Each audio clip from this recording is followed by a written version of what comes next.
When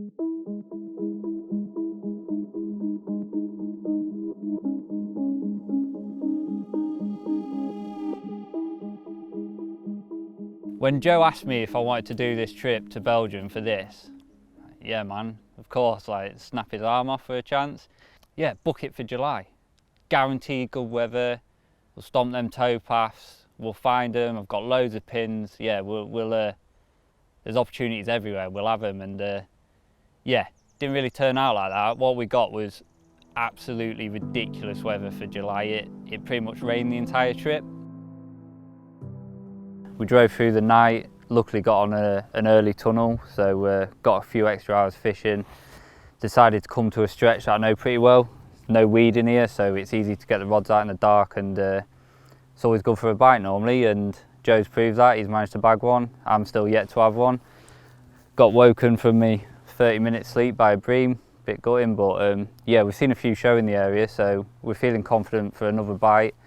Not really sure what the plan is tonight yet. I've got another stretch in mind, which I think would probably be better for a bite, but yeah, we're just going to give it a few hours and see how we get on. It's all part of the fun, innit?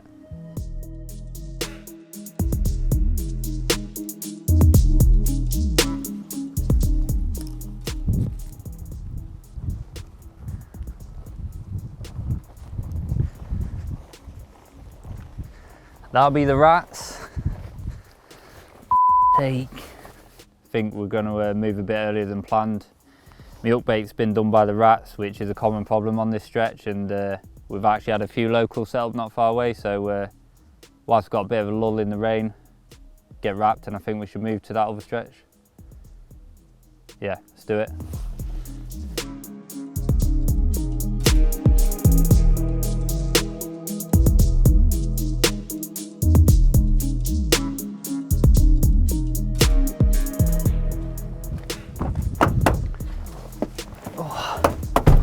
Go.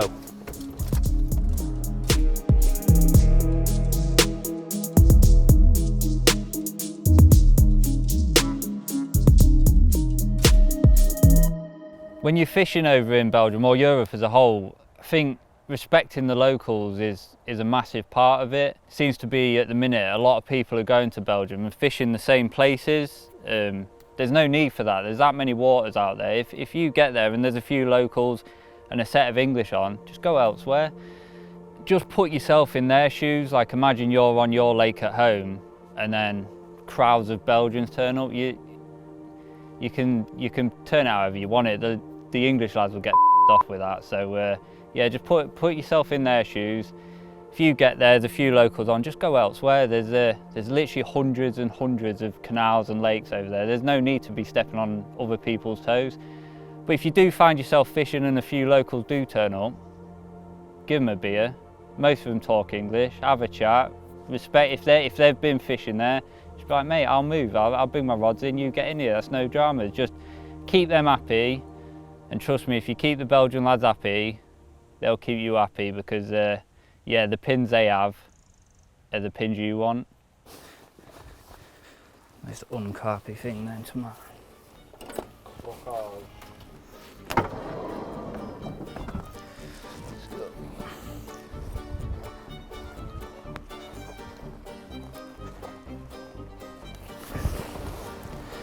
I just want to get the crocs in. Yeah, mate, it's just going to be a 40-minute video, crocs. Is that a fish there? Yeah, it is. You seen it? Yeah, you see him going to the right.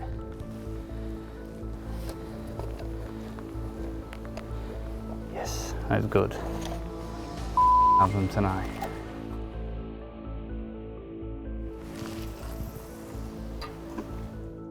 There's a big misconception with Belgium, I think. I think a lot of people think the carp are sort of crawling up your lines out there, but it's really not the case. A lot of the places you fish, especially the canals, they're actually pretty low stocked. The work is getting on them in Belgium. Once you find them, they're not actually that hard to catch because they're not very pressured, but you have to put that graft in to start with.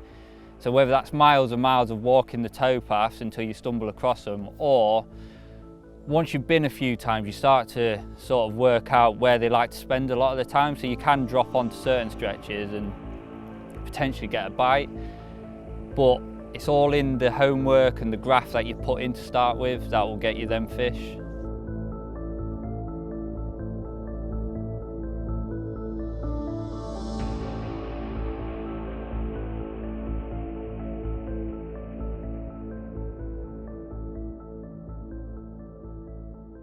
You're just trying to nick a bite on the way past. You're not trying to create a feeding scenario. It's just as they're moving up and down, you're just hoping that they come across your bait enough to get them interested, and then your hook bait's one of the first ones they pick up.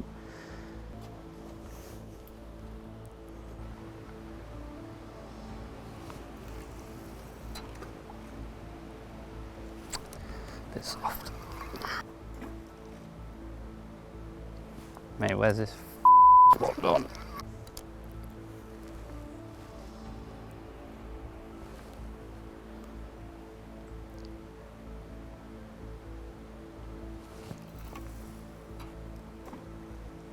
Ah, there.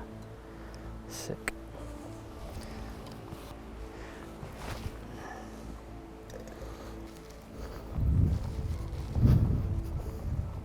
Both the spots are really small. Took me a few casts to get onto them, but yeah, got the drops I wanted, so fingers crossed the carp come across and we're all good. Yeah, we'll see how it goes. It's been a long day, well, a long couple of days it feels like. I think I've had an hour's sleep in 2 days, but yeah, we're finally on a stretch, we're settled, rods are in.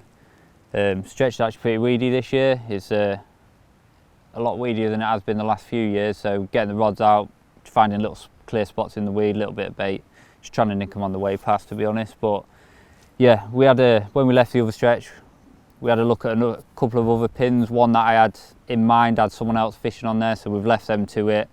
May go back tomorrow, see if they've left, but you know, there's plenty of options out here, so we'll just suck it and see on that one.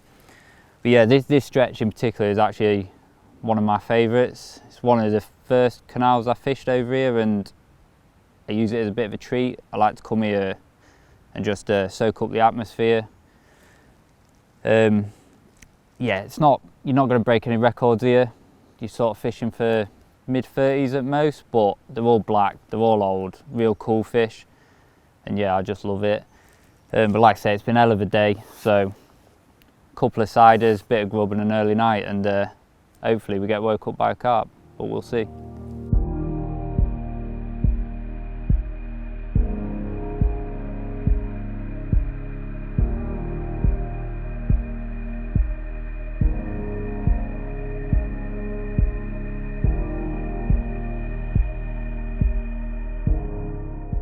So these Belgian trips for me have never been about like certain target fish or anything like that. It's all about just fishing as many places as you can. But whilst you're over there, you start to hear whispers and rumours of certain fish that live in certain areas, and yeah, when you know that they're in there, it sort of adds to the fire to go. One of these places in particular is a set of lakes. They're pretty well known now. At the time it wasn't really, and I'd heard about this certain fish called arrowtail, and it lives in these lakes. It's sort of 2 sets of 6, and they're all connected by little gaps in the reeds and pipes, and yeah, absolute playground really. The fish are just incredible. Just look like the best fish you would ever catch in the UK, but yeah, it's all over there on a rod license. So we actually planned the trip around the September full moon, which is something I always like to do, and the few day build up to the moon we want to spend on these lakes to give us the best chance of catching some of these fish.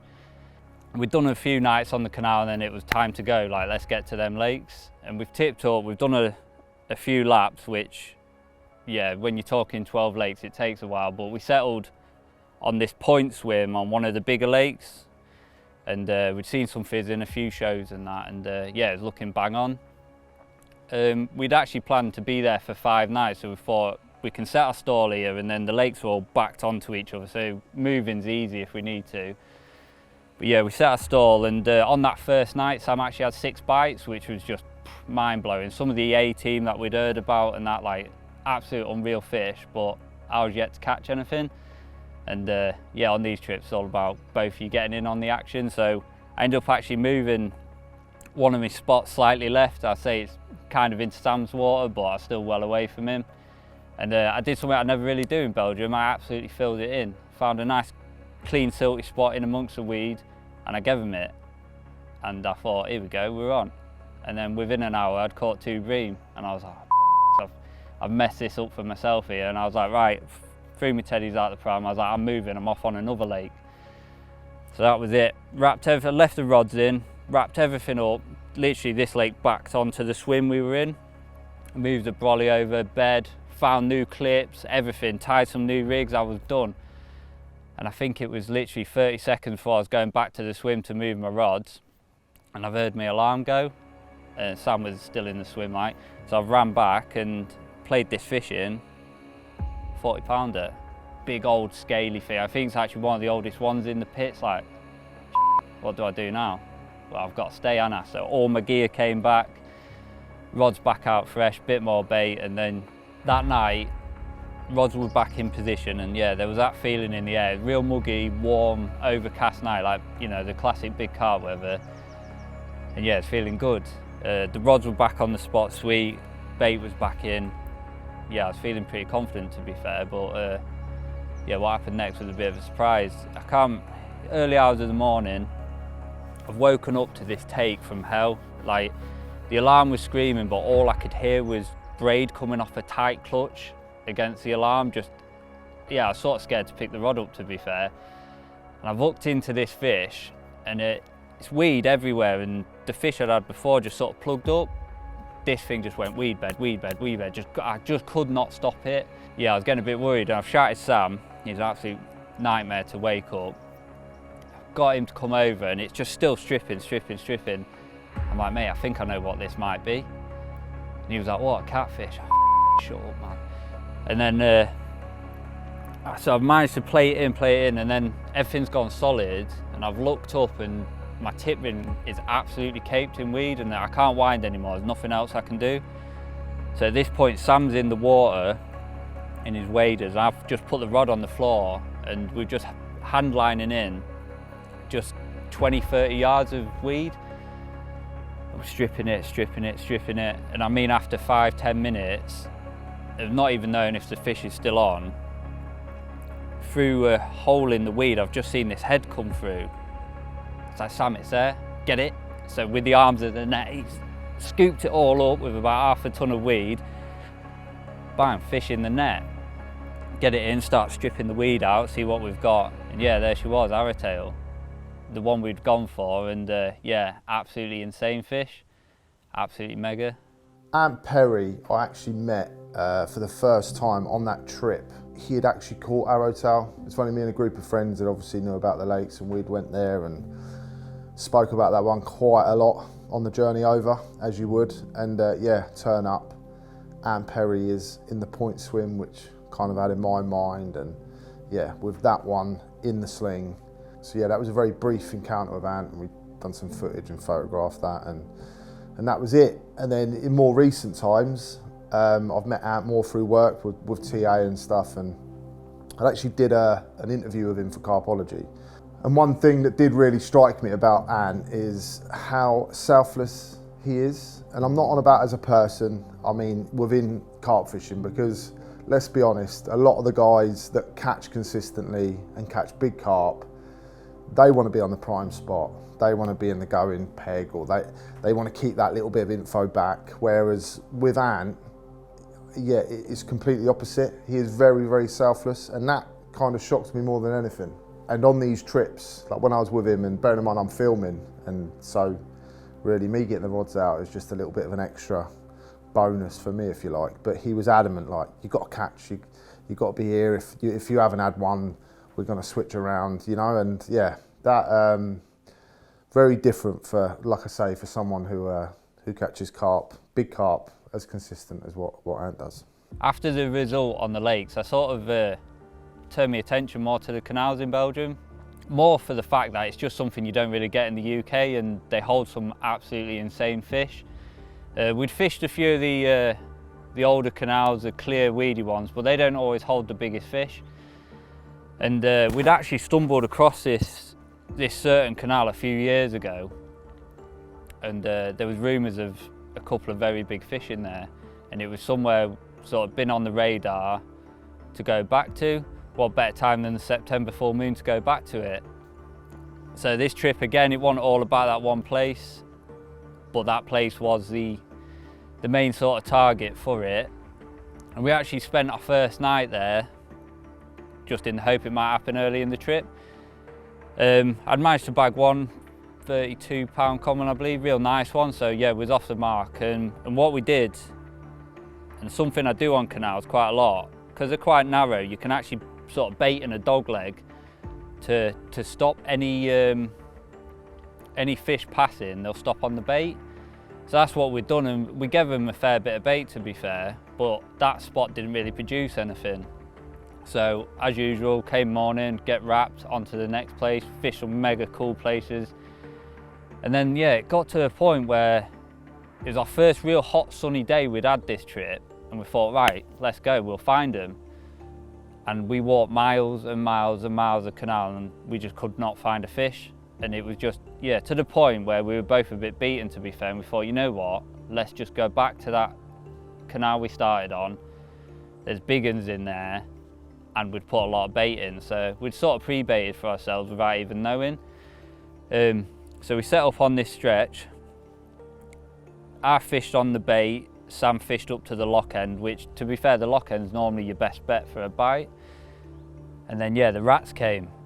We were getting these weird bleeps, sort of half takes, and we just couldn't work out what it was, but we were reeling in, and they'd literally chewed through your hinges. They'd either nick your bait off your D, or they'd literally cut through your chod section itself. And we were like, what's doing this? And we had no idea, but it got really annoying really quickly.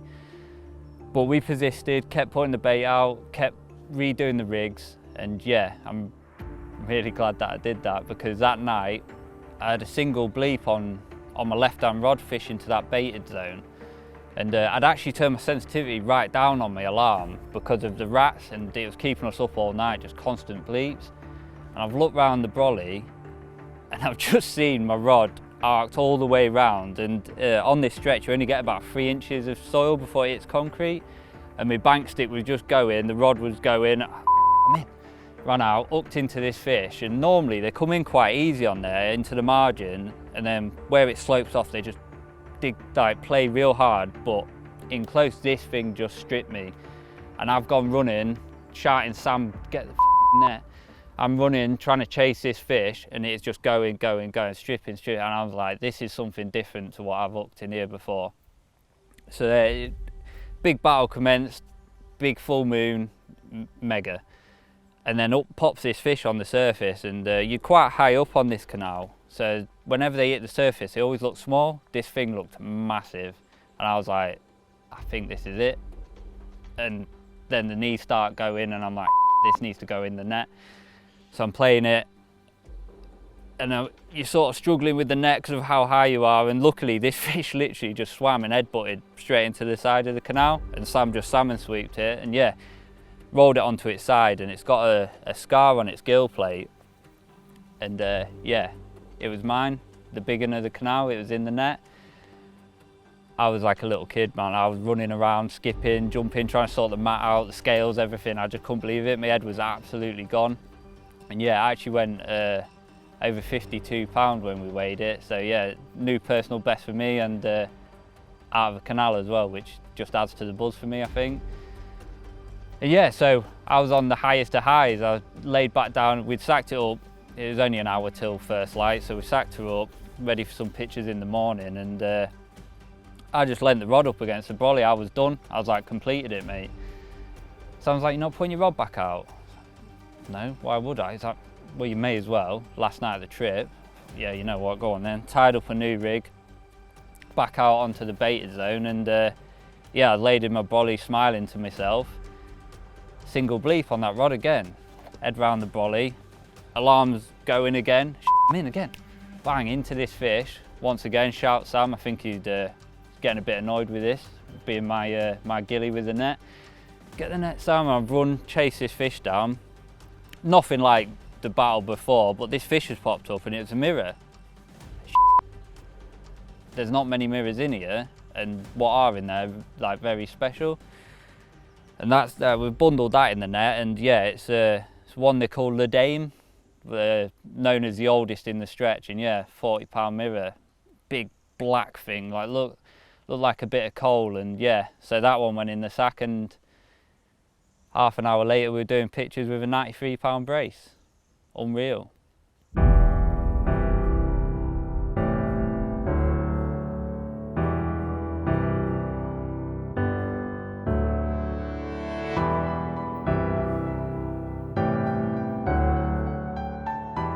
Yeah, so on this ticket you're actually allowed to use 3 rods, but it's only at night, so come sunrise you have to bring the 3rd in, but don't matter, we've got one in the bag and it's a good one.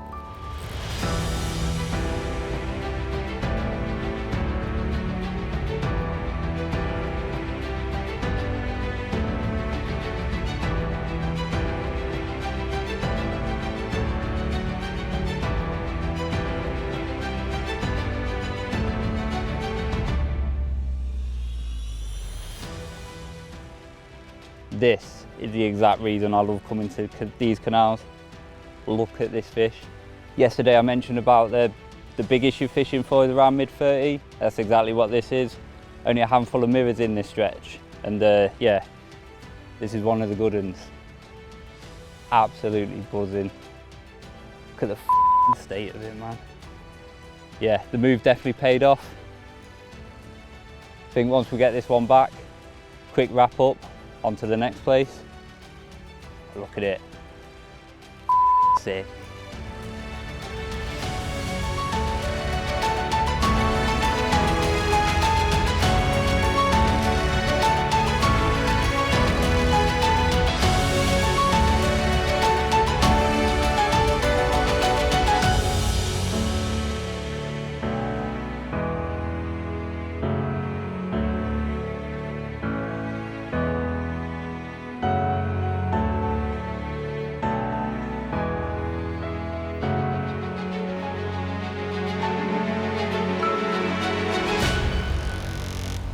It's actually really nice to wrap up on that mirror.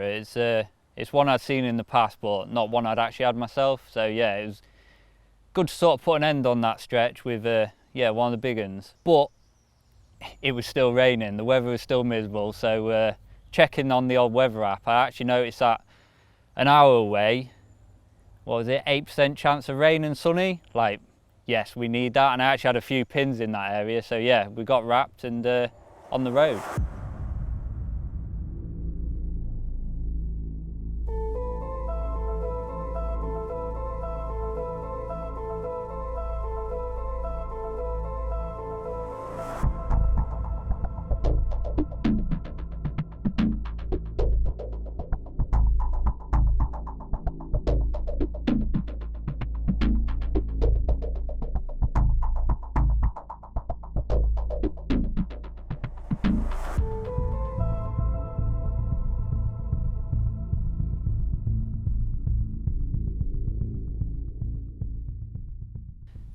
After arriving in the area, we went and had a look through around a few places, a lake and a couple of canals, but we ended up settling on this certain canal. I think more to the fact there's a pub at the end of it within catapult range, so Joe was pretty happy. And yeah, it's one of them ones I don't really know anything about. I'd fished it in the spring and had a couple of bites, but yeah, pretty unknown stock, don't know what they go to, and yeah, it's all part of the buzz that, you just never know what you might catch.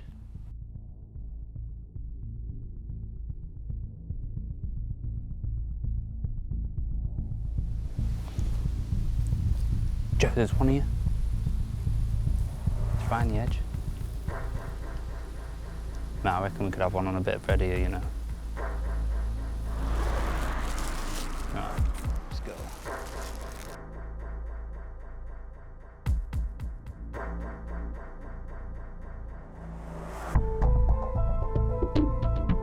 Now look at the fizz.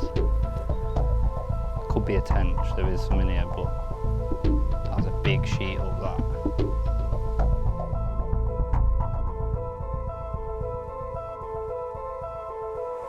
That fizzer was a fish.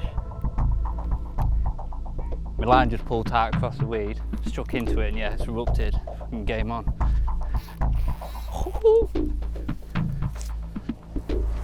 Mate, it's always worth putting a bit of bread out.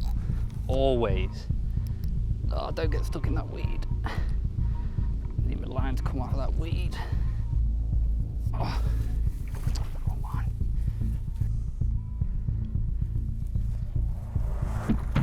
Oh.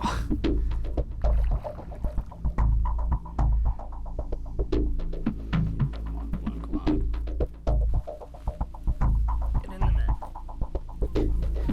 Yes. Get up there.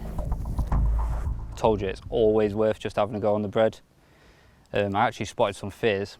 I know there's a few tension here, so it could have been one of them, but a bit of slow sinking bread, line across the weed, tightened up, bang, yeah, we're in. So yeah, we've only been here, what, I've had the rod in the water 5 minutes max, and yeah, already got one. So yeah, going to the night happy now. And one's just shown there as well, so yeah, looking good.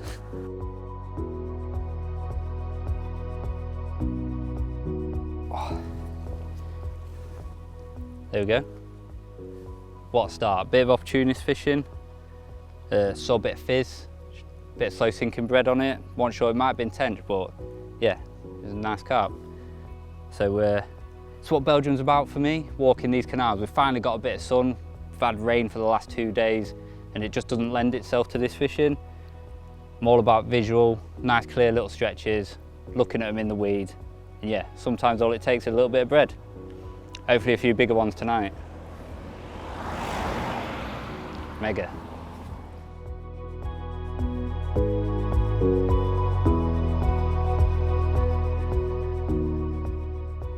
All the Belgian fishing sort of killed my buzz for the UK altogether. I was going, but yeah, I never really had that drive anymore. Just sort of going through the motions. It just didn't have that adventure side to it that I was craving now. Well, that was until I got offered a very special ticket that, to be honest, I never thought I'd get.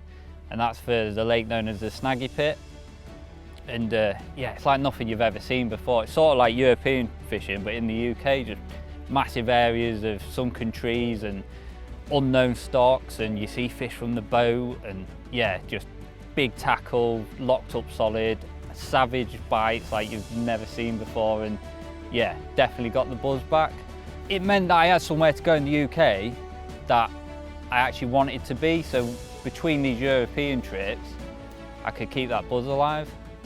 And yeah, I mean, I ain't set the world alight, but I've definitely had a few good ones out of there, and yeah, there's still plenty more to go at.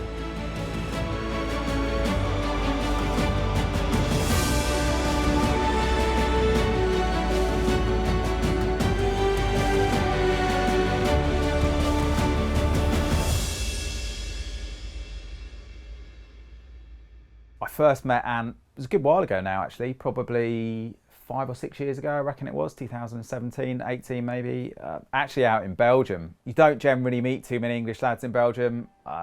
This one morning, just netted a fish. I was just actually looking around for somewhere to self-take it. A couple of lads had turned up and it turned out to be Ant and a mate. I think it was their first visit to those particular set of pits.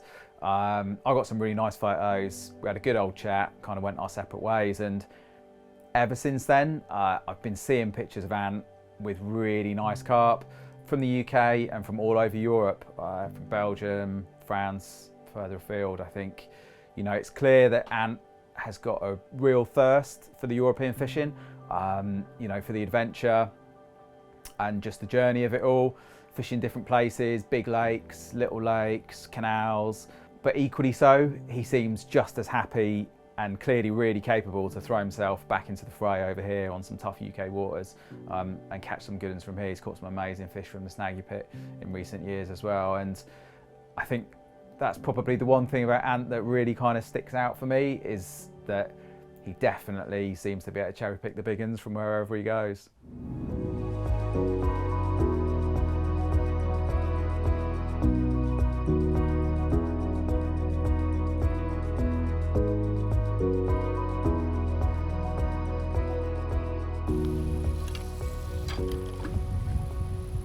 Oh, sick.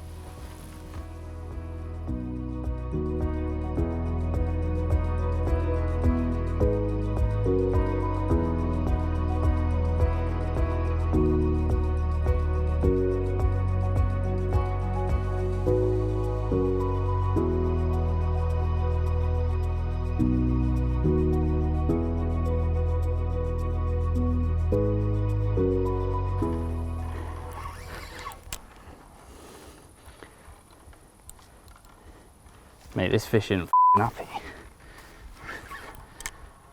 No! Oh, hell.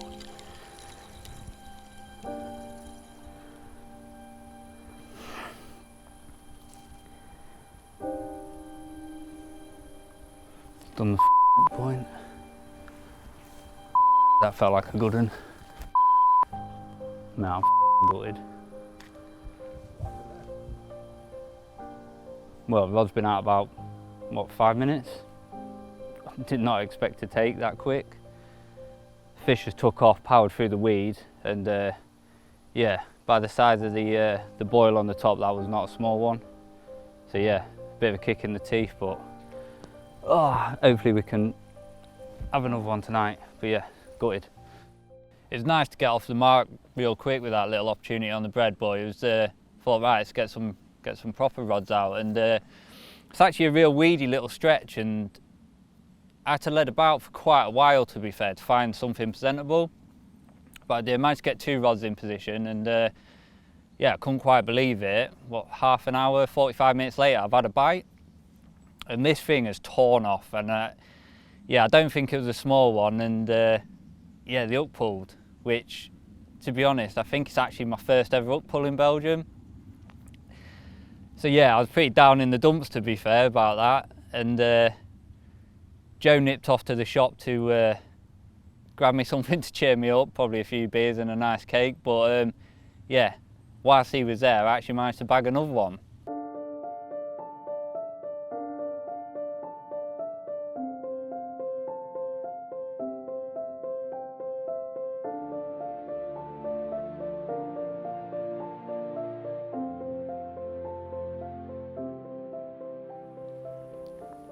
Last time you see me, I was pretty down in the dumps, to say the least. I'd just lost what I thought was a good fish. Typically, Joe had actually gone to the shop to get me some goods, I think, to cheer me up a little bit. And whilst he was gone, I replaced the rod, and yeah, not much longer after, it's gone again. So, bit of a consolation prize. Not gonna lie, I don't think it's quite as big as the one I lost, but more than happy to have one back in the net. And yeah, it's looking good for tonight. Let's hope we can both have a few, because at the end of the day, these trips are all about teamwork.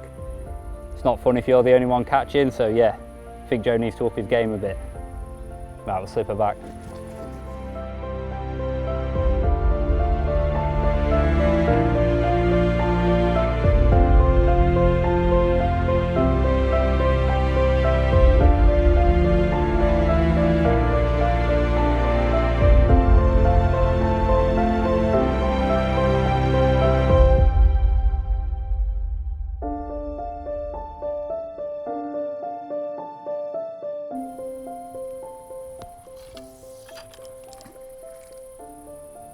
That's the one.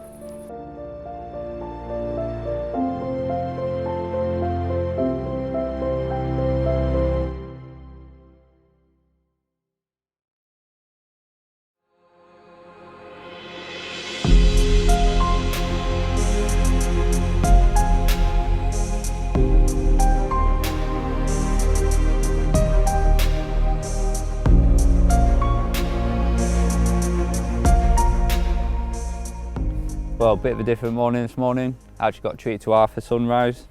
A bit better than the rain yesterday. Yeah, I was actually woken up just before first light by another bite. Bit of drama in the weed, ended up having to get in and hand line it, but yeah, managed to get her in the net. I'll just get my bit sorted and we'll have a look at it.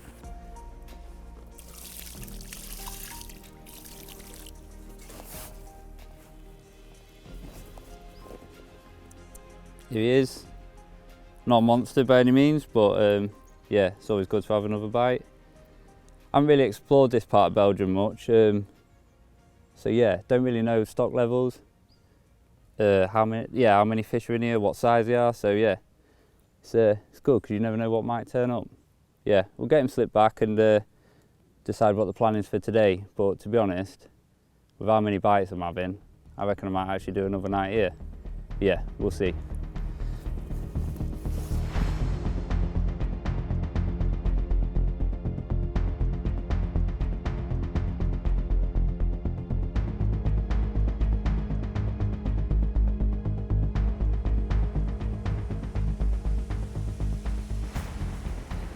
So I've just had a bite on the rod, which I've fished,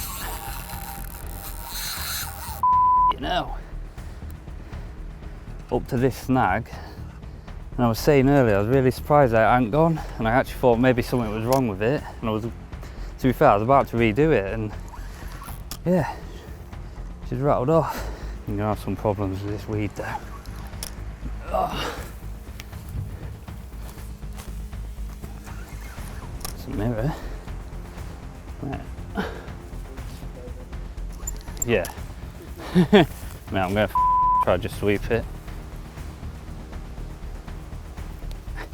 Yes. Just laid in the reef. Yeah, man. Mate, don't mind when you get to net them like that, do you? Oh, sick. Man, that looks like a cool one.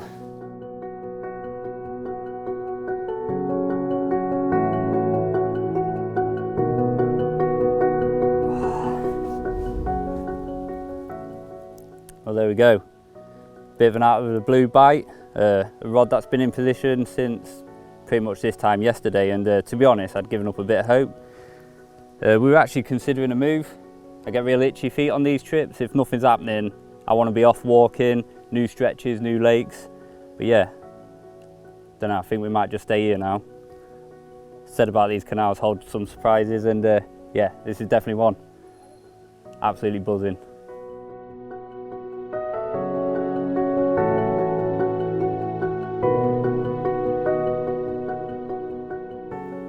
It's been a bit of a whirlwind this morning, to be fair. I think the plans have changed 3 or 4 times in the last few hours. I actually know of a lake not far from here, and I know there's a few big ones in there, so thinking was, do we go last night with the hope of a big one? But I don't know, after that fish, man, there's something about these little canals, like the Unexplored. You just never know what might pop up. So yeah, we're due a bit of rain coming in soon, so I'm gonna get this rod back out, and then I might catch up on a little bit of sleep because I'm absolutely knackered. But yeah, sweet, let's get it out.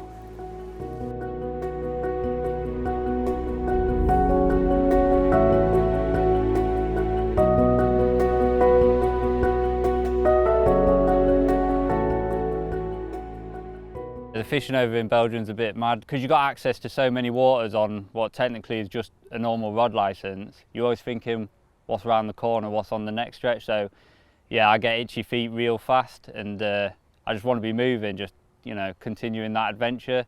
And yeah, it might have cost me a few fish in the past, probably moving a bit sooner than I should, but yeah, it's a dice you roll, and it's a game we play, and I've definitely caught a few by doing it.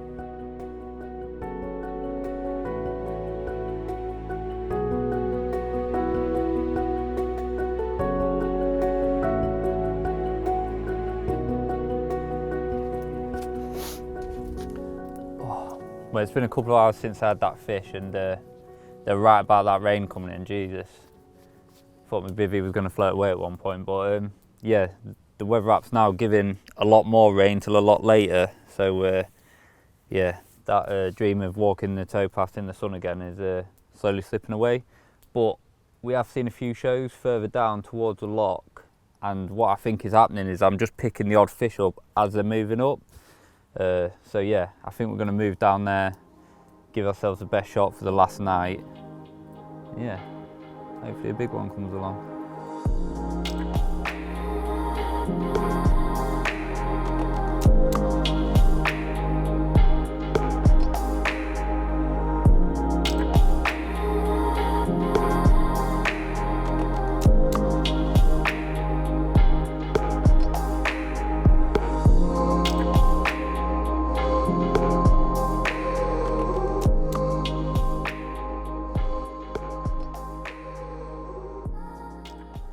That's it, last move of the trip, hopefully. Definitely looking good. It's better down this end. I think this is where the fish are held up. Gonna get the kit sorted, get the rods out, and we've spotted a nice little pub over there, so I think I'm gonna send Joe and get me a Jupiler. But yeah, all right, let's get sorted. We're running out of time.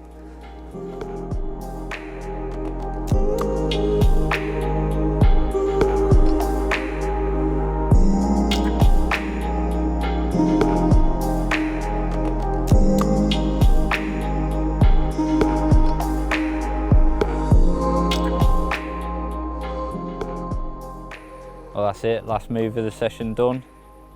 Rods have gone out pretty sweet. Yeah, this fishing the canals is pretty simple fishing really. You're just fishing for drops, small spreads of boilie, and that's about it. The hardest bit's actually finding them.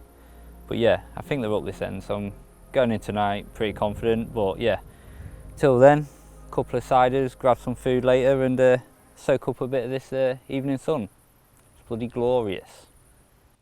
These trips aren't just all about the fishing, they're all about the people you're with and enjoying it. And yeah, with it being our last night, we thought, you know what, let's treat ourselves to a nice pub meal and a couple of beers. And where we were set up, we were just over the lock from the pub, and it meant we could get the rods out, go sit in a beer garden, and yeah, soak up a bit of the evening sun. And yeah, what happened next was a bit crazy, to be fair. Something I've never experienced, and I don't think Joe has either. Whilst having one of these said beers, one of my rods rattled off, and I thought to myself, you know what, if you get a bite, keep calm, don't cause a fuss. And yeah, no, I didn't hold my nerve at all. I've had this bite, I've stood up, I've kicked the chair halfway through the beer garden. All the old locals were wondering what's going on. I've gone sprinted off, and yeah, I think they were pretty interested in what happened next.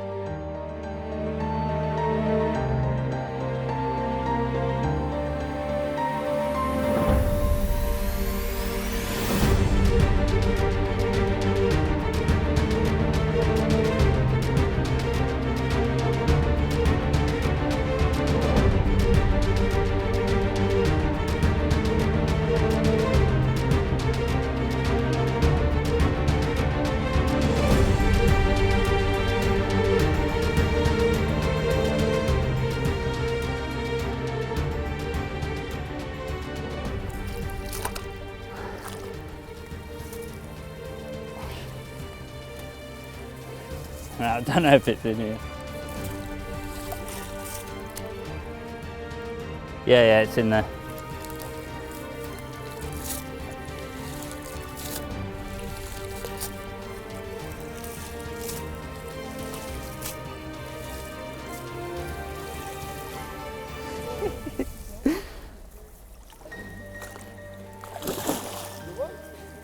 I don't think so, mate, just a little one.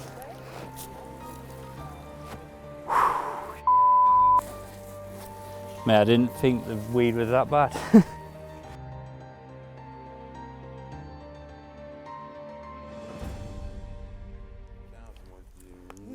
There we go.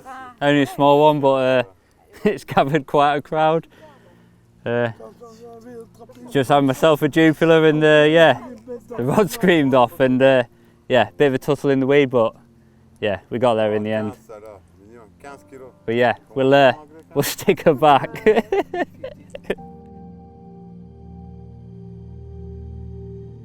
Smile. Hey.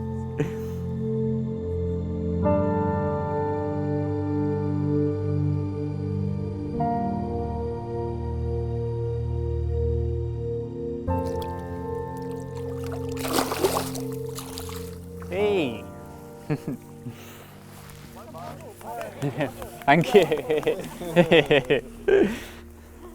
Well, that's something I've not experienced. So, yeah, having a beer, rod screams off, and yeah, got quite a little crowd around us there. But I think they were trying to tell me it was much bigger, but yeah, it's only a little one. But yeah, that was epic, man. Now, does that experience, that means more than a big one, right? Yeah, man, like, yeah, you catch one like that in the UK, it's like, you probably just slip it back without a picture, but yeah, when do you get that, man? A crowd clapping you when you've caught, what, I don't know, 13, 14 pounder? Yeah, epic. Mega, mate, absolutely mega. Love it. Well, I guess I'll finish my beer after that. Yeah, thought we'd sneak off for a sneaky pint. We're literally the other side of the canal near the bridge, so we're not far from the rods, but yeah, had a bite, chair went flying, and gathered quite a crowd in the end. Yeah, mega, what an experience. It's things like this is why I love the canals. Like, you catch a small one like that in the UK, you're just like, oh, it's a small one, I'll stick it back. But yeah, that's a memory for life now. And yeah, if that's the last fish of the trip, I really don't care. That was absolutely mega. Cheers.